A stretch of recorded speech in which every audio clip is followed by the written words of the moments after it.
I'm a really staunch defender of unpopular sequels. I think Korra is great. I love the Star Wars prequels. I don't hate Catriel. Sequels are really fascinating in general. They have a much bigger hurdle to clear when they're compared to the original, especially like series resets like Apollo Justice is. I started making videos about Apollo Justice on YouTube where the temperature in the fandom was really just barely shifting into warming up to the fourth Ace Attorney game and to his character. I went from a few videos that my family watched to ones about Apollo Justice that randomly had a few 10,000 views, and videos about other stuff that still just my family watches. Making those, I was left with a really strong impression that 4 years ago there was this vacuum for positive content about something other than the original trilogy, which was already really unanimously well liked by the fandom. It's really easy to hate Apollo Justice, and it's even easier to hate on Dual Destinies and Spirit of Justice, and they're really not undeserving of criticism. None of them seem to solidly clear the bar that the first trilogy set. I'm not interested in being nasty about these three games or spending tons of time making something that's overly critical in general.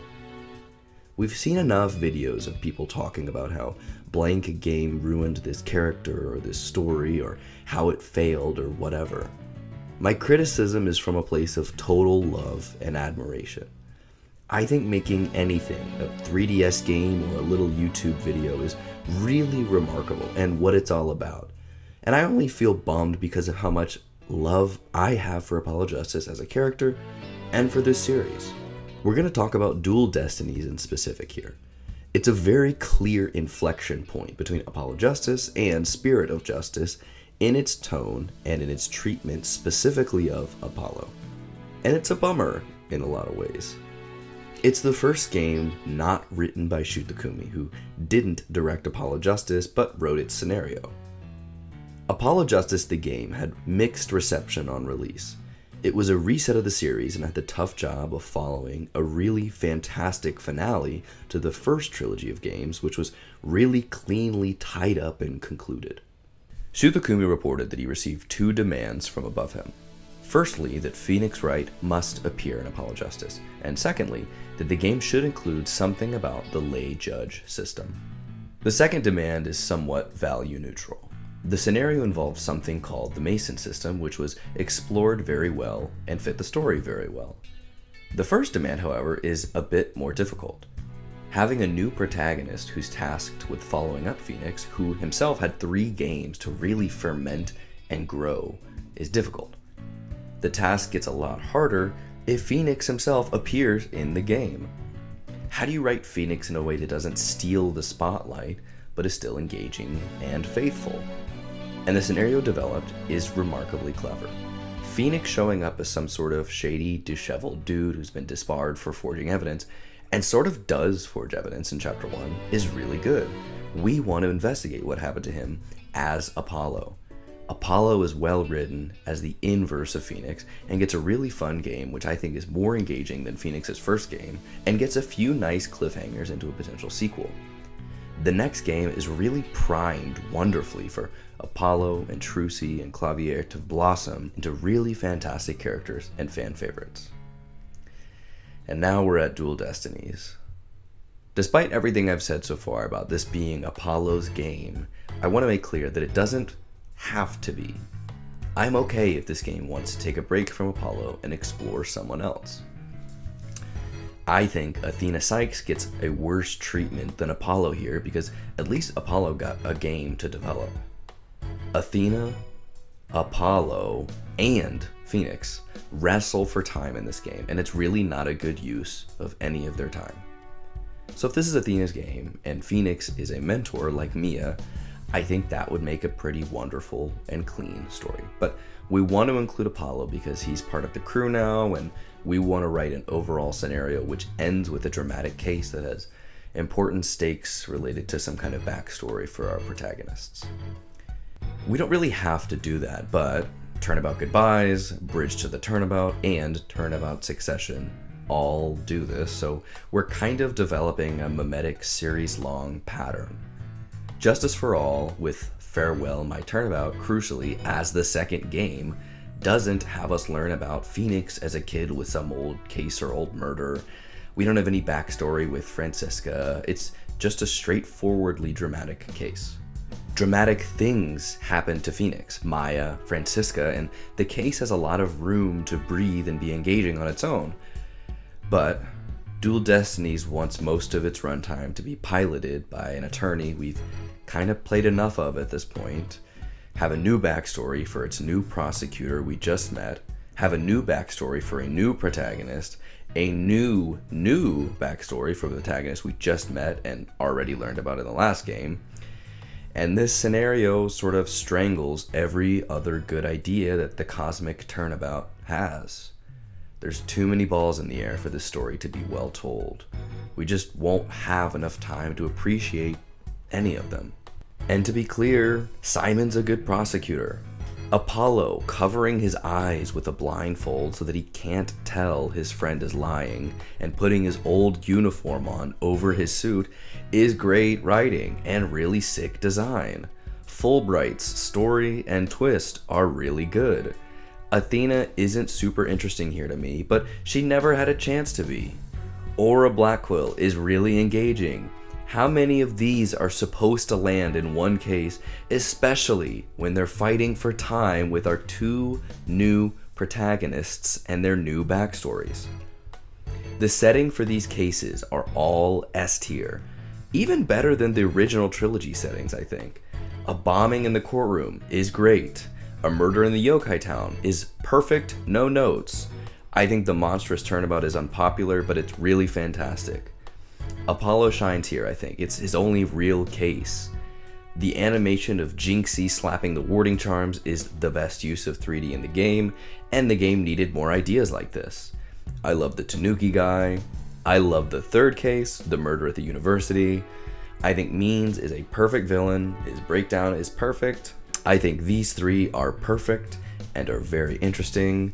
I think Miriam Scuttlebutt is my favorite character in this game, and she is so fun every time she's on screen. I love the idea of a murder at the space station.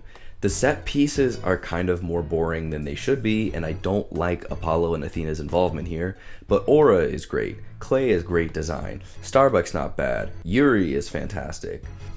And the DLC case at an aquarium with the defendant being an orca is such a good idea. It's so fun to play. Why on earth are we playing as Phoenix in the DLC? This, as a consolation, would have been really fantastic for Apollo or Athena.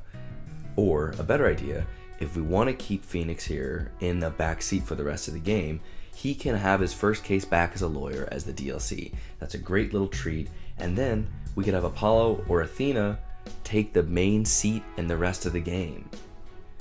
No such luck. Spirit of Justice later on goes in the same direction and adds its own new premise, which involves Phoenix and Maya more focally, which is fine, but is a bummer for Apollo and Athena, who are really not as involved in this game as I think they deserve. The Great Ace Attorney solves this problem from 4 directions by resetting the huge cast completely and creating a really tight story with a new cast who are given their own time in the spotlight, and it's the best Ace Attorney since Trials and Tribulations, or ever. The main thrust here, though, is a sort of offense I take from Capcom recently.